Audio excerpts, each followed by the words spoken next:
My pleasure on this rainy day, right? No, I'm so sick of the rain. I'm ready to see the sunshine again. Yeah, it's been about 4 days, huh? I feel Crazy. like it has. And when it happens over a holiday weekend, it seems like a lot longer. I agree completely. It Yeah. was hard to, you had to dance between the lightning bolts to barbecue anything. Yes. All right. Let me make sure we're recording here and we can get started whenever you're ready. Sure, go ahead. Um, You gonna ask questions or how do you want to do yeah, this? yeah. I'm actually going to first, I'm going to get you to say and spell both your first and last names. And give me your title. I already know it, but just so we have it on camera so they can put your little super at the bottom of the screen. Sure. Michael Birrer, Michaelbirrer, and I am the director of the Winthrop P. Rockefeller Cancer Institute. Okay. And it's bearer. Bearer, like the liquid with an ER. Got it. Beer. Thank you. I'm glad My I asked that. nickname, my nickname in college was Heineken. I love it. Oh, we've come a long way since then, right? Yeah. All right. Well, we're going to act like this is sort of a live interview. So I'll welcome you and all of that. Um, And I'm assuming you're aware of the study and everything that we'll be talking about today. Correct. Okay, perfect. I don't know if Caitlin is going to look in or if I I. just saw her come online. Okay, perfect. Here. Okay, hi Caitlin. Hi. Thanks so much for setting I'm this going up. ahead. Okay, I'll just count us down and then we'll get started.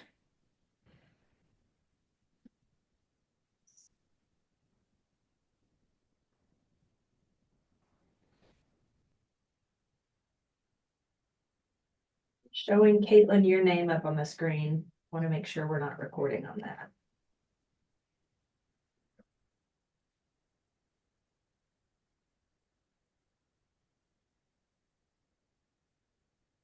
Okay. Oh, It shouldn't show me.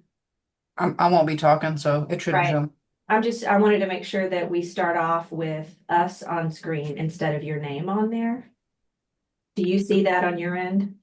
Yeah, I see it, but whenever we do Zooms, it never shows It up. never shows up. Okay, perfect. I'm going to trust you on that then, because Okay. I'm usually not at the helm of making all of this happen. You are So fine. I'm not a pro at this by any stretch of the imagination.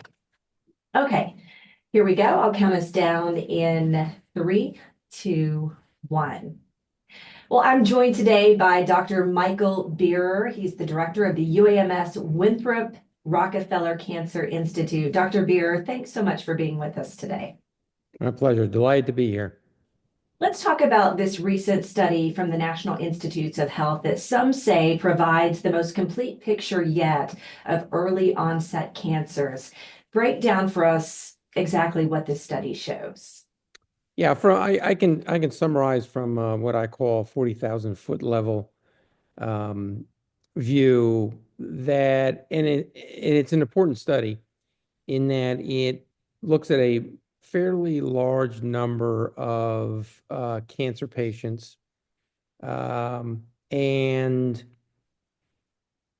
addresses two specific aspects. One is the type of cancer that they have, but more importantly, the age at which it's been diagnosed.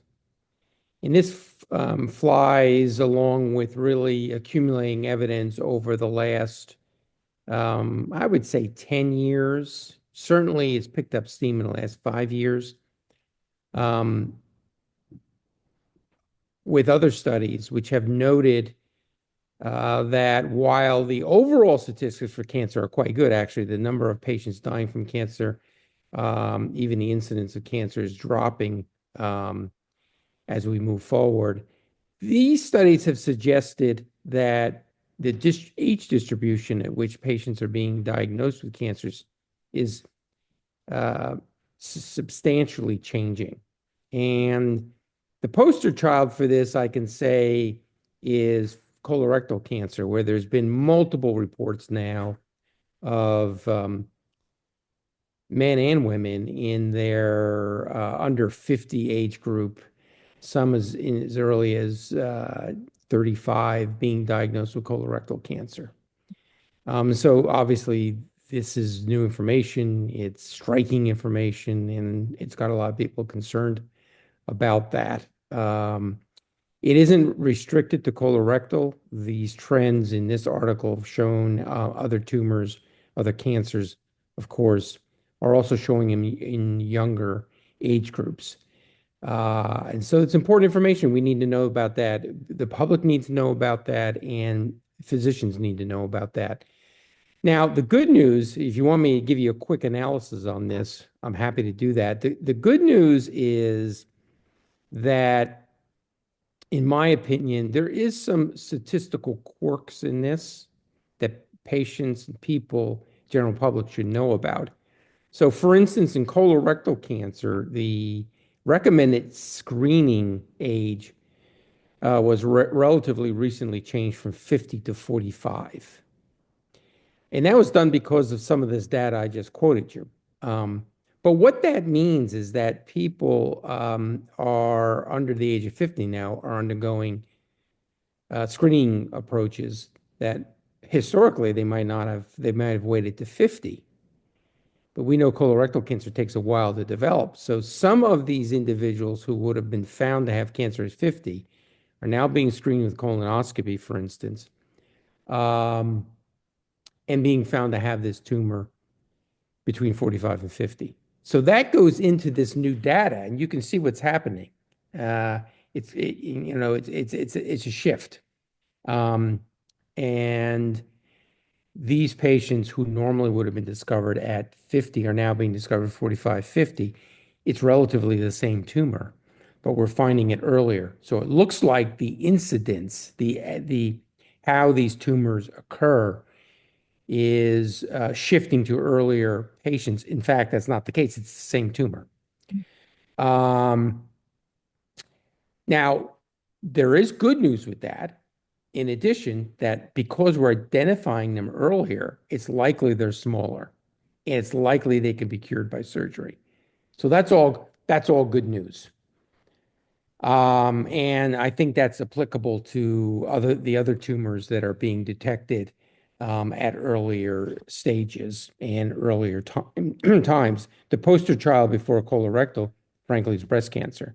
Breast cancer in women, because we have this very, very intense and regimented screening approach for women with mammography and then MRI if we need it, with biopsies. That has led to earlier diagnoses of breast tumors, which is great for the patient and makes them many more of these tumors curable. But that also happens at an earlier time. So it looks like the tumors are occurring earlier, but in fact, it's the same tumor. There are other examples of this, which is in the data. Melanoma is a skin cancer, which is also taken off. It's particularly notable for the South because we get exposed with a lot of sun. And so we're very concerned about melanoma.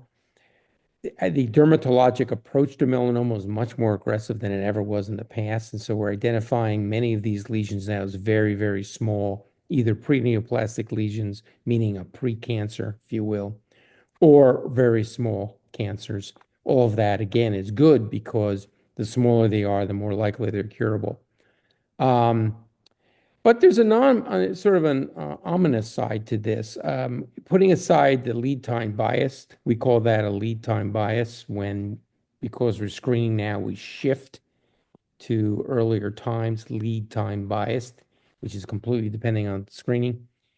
There may very well be a increased instance in these tumors for other reasons, and that's what's ominous about it. So, for instance, colorectal. Let's go back to our friend colorectal cancers. There's really a lot of accumulating data that our diet is not really very good, right? I mean, we're eating a lots of food that's filled with fats, a lot of fast food, um, and much less fiber, much less, raw vegetables, fruits, things that we know lower the risk of colorectal cancer. And we're shifting into a fatty diet. Um, that's something that we should, as a society, work on. It's not good. It's increasing the incidence of cancer, um, among other things, I might add, including cardiovascular disease. Um, Another example of that is particularly in Arkansas, I will say, and I'm not from Arkansas. I'm in the a northeastern kind of guy.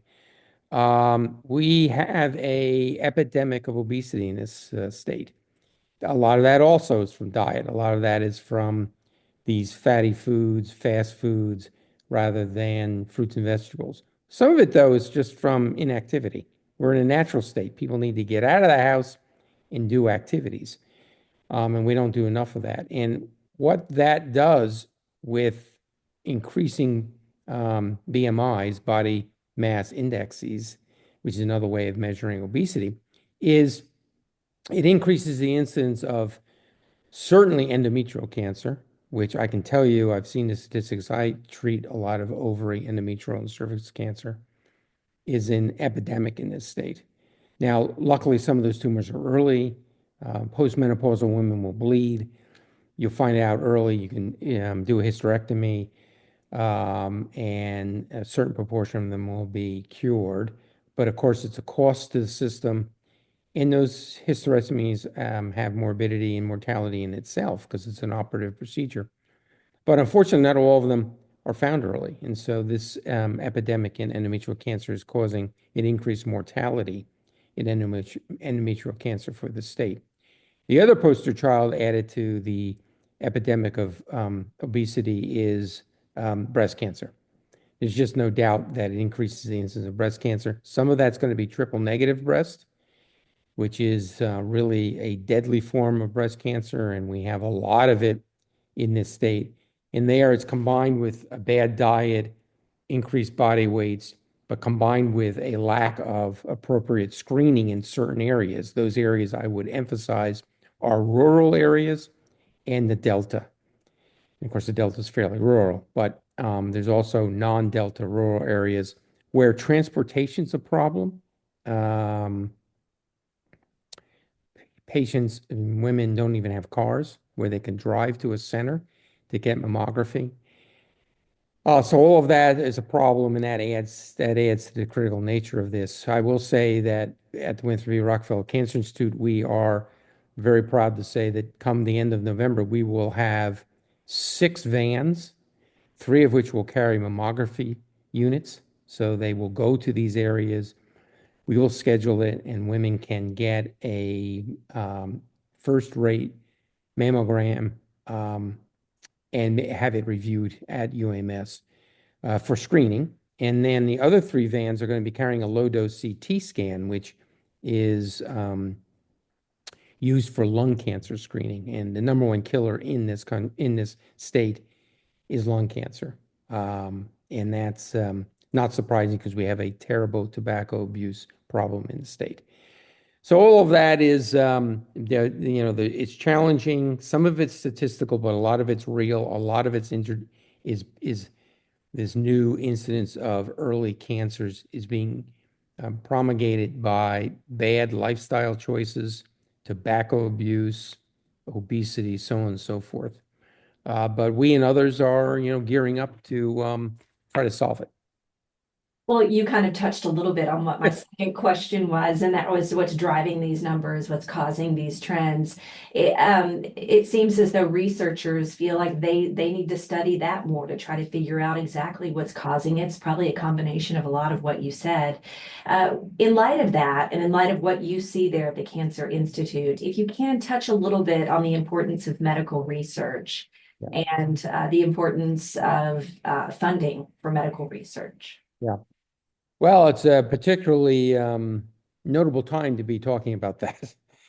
With change administration, a lot of changes in Washington and reductions to budgets, although it's not in law yet, but the House bill certainly had significant cuts for NIH.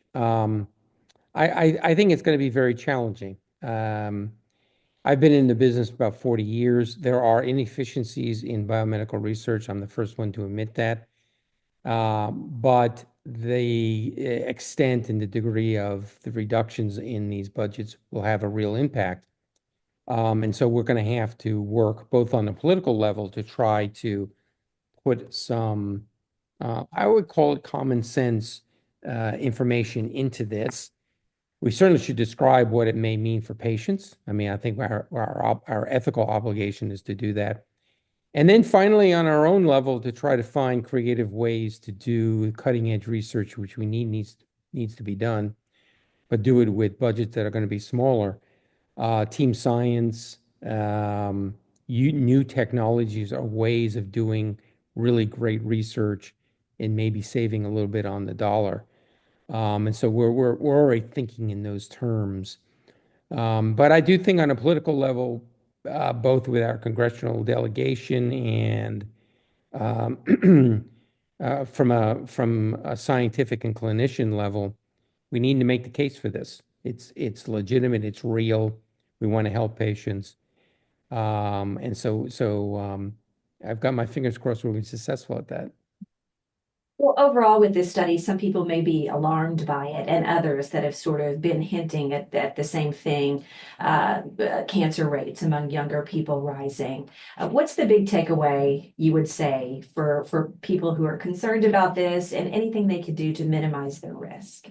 Yeah, you're talking. I say this, I preface this so the audience knows where I'm coming from. I tend to be somewhat of a therapeutic and screening nihilist. I tend to be very critical of approaches that don't have scientific facts supporting them. But if you look at the ACS, American Cancer Society, the NCI, National Cancer Institute, or for that matter, the CDC, recommendations for cancer screening, they are based on level one evidence, meaning that if you implement this program for yourself or your loved ones, that and you do it across a general population, that you will see decreased mortality, meaning death, from cancers. So this is the real deal, and that's why you really need to look at these rules and regulations and recommendations. And if your primary care doc, your family practitioner, your internist, and certainly your oncologist is not implementing them, you need to demand it. Okay, you need to have that colorectal screening with, stool blood testing. CoreGuard is another example of a stool test that tells you may be at risk. Then ultimately, the gold standard is colonoscopy. And as somebody who's just fairly recently had this, it's not necessarily the most wonderful experience, but it's very accurate to tell you whether you've got something to worry about or not, and they can actually remove it. That's good. Mammography for women, absolutely critical. And those assays, those X-rays need to be very carefully read by a board-certified radiologist. I would add that now low-dose CT scanning for specific patient populations. These are ones which have a packier history of smoking that will ensure that their insurance covers it. That's now been shown scientifically to identify early lesions and lower the mortality from lung cancer.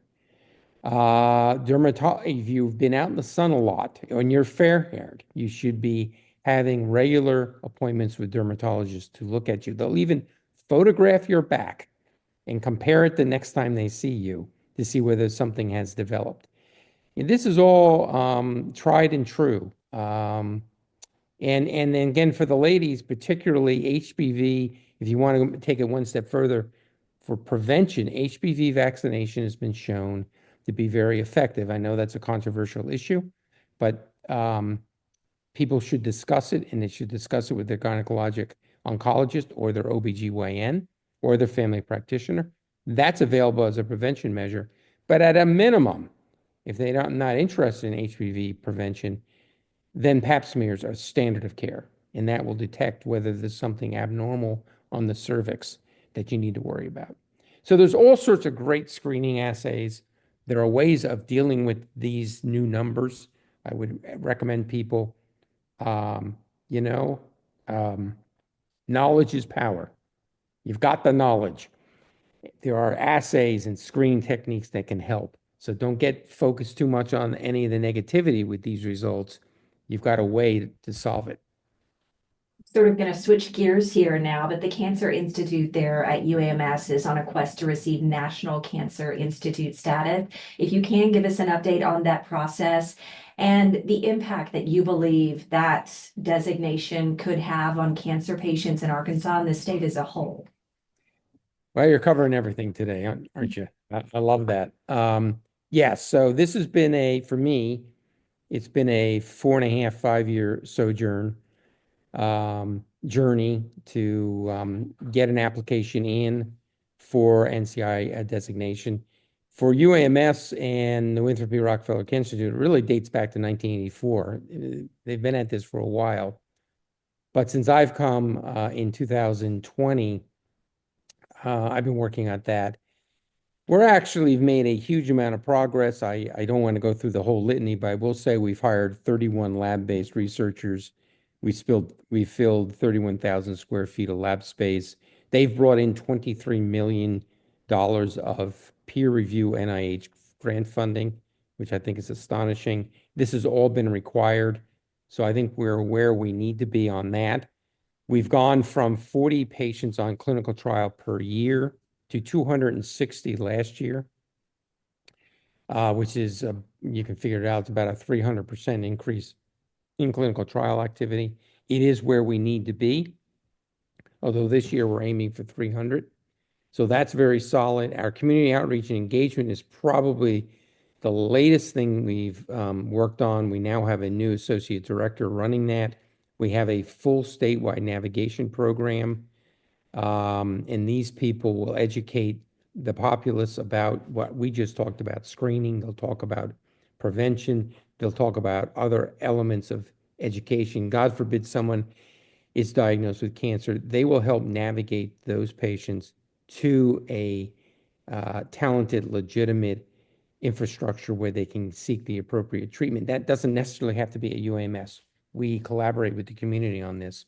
So all those pieces are in place, and so we're looking pretty good. Our external advisory board reviewed us and provided a terrific report, 13 pages in length, about what we needed to do, and we agreed upon having another external advisory board meeting in July, where they will literally review us in great detail and will give us a go, no-go decision. If it's a go, we will put the application in probably by the end of the summer. If it's a no-go, I insisted that we not prolong this, and so we would have another meeting in December, which will be exactly the same meeting, and they will review us again and tell us whether it's go, no-go. So we're going to continue doing this until we get it right. But my fingers are crossed that we do really well in July, and we'll put the application in. Now, I will tell you, the application has changed tremendously since the new administration. So the usual study section, which is a group of experts to review us, has been dissolved. It will go through what's called central scientific review. No one quite seems to know what that means. I'm kind of got a phone call into Washington, D.C. on a daily basis to figure that out. But there's some moving targets, but I remain very optimistic that things are moving quite well. And if you were to eventually get that designation, what exactly would that mean for patients here in Arkansas?